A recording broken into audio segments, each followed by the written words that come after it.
Budaya lisan memiliki peran penting dalam penyebaran kekristenan. Proses penerusan informasi dari mulut ke mulut. Saudara mungkin berpikir, saya sudah tidak ingat sarapan saya pagi ini. Boro-boro bertahun-tahun lalu, tak mungkin ada yang mengingat kehidupan dan ajaran Yesus secara terperinci, terutama 30 tahun setelah kematiannya. Masuk akal. Namun coba pikirkan ini. Dunia kita sangat berbeda dengan dunia saat Yesus dan para murid hidup. Di dunia digital, kita tidak melatih otot mental kita seperti yang mereka lakukan karena perangkat digital kita mengingatnya bagi kita. Ayah saya harus membuka kontak telepon untuk melihat nomornya sendiri. Dia memang sudah tua. Tetapi berapa banyak nomor yang saudara ingat? Apakah saudara ingat nomor saudara sendiri?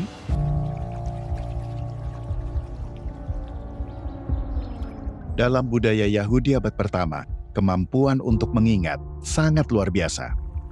Saat Yesus memanggil para murid pertamanya dari kehidupan nelayan, mereka harus menempuh perjalanan yang benar-benar baru. Mereka harus menangkap dan mengingat ajarannya dalam jumlah besar. Karena ini sebelum masa bahan cetak, pembelajaran umumnya disampaikan secara lisan, dan orang rata-rata terbiasa untuk menangkap dan mengulangi informasi, kerap kali kata demi kata. Rabi-rabi pada masa itu, sebagai bagian pelatihan mereka, harus menghafal seluruh kitab suci Ibrani. Itu seperti seluruh perjanjian lama bagi kita, seperti buku teks sains.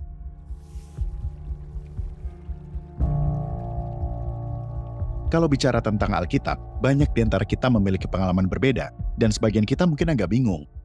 Karena sebagian berpikir itu hanya buku yang sangat besar, namun kata bahasa Latin untuk Alkitab adalah Biblia, yang berarti kumpulan buku.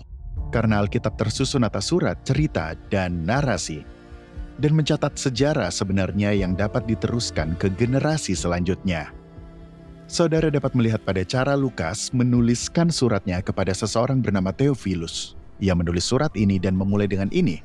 Banyak orang telah berusaha menyusun suatu berita tentang peristiwa-peristiwa yang telah terjadi di antara kita. Seperti yang disampaikan kepada kita oleh mereka yang dari semula adalah saksi mata dan pelayan firman. Karena itu, setelah aku menyelidiki segala peristiwa itu dengan seksama dari asal mulanya, aku mengambil keputusan untuk membukukannya dengan teratur bagimu, supaya engkau dapat mengetahui bahwa segala sesuatu yang diajarkan kepadamu sungguh benar.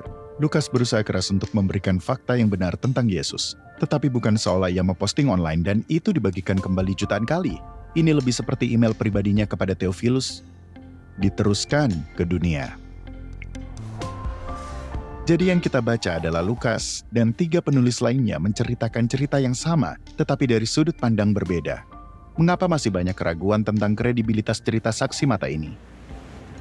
Jawabannya, terlepas seberapa banyak bukti yang mendukungnya, cerita ini akan tetap sulit dipercaya. Jika dia hanya seorang yang berkeliling mengajar, banyak orang tentu takkan keberatan. Masalahnya, cerita ini penuh dengan mujizat supranatural. Hal yang membuat cerita ini sulit dipercaya, justru hal yang membuatnya layak dipercaya. Mujizat selalu sulit dibuktikan karena melampaui pengertian kita tentang cara dunia ini bekerja.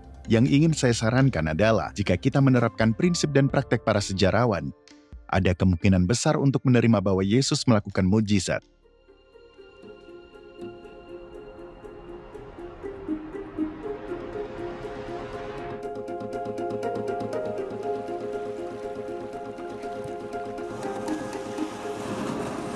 Pertama, kita memiliki catatan Injil, dan setiap catatan menjelaskan berbagai macam mujizat.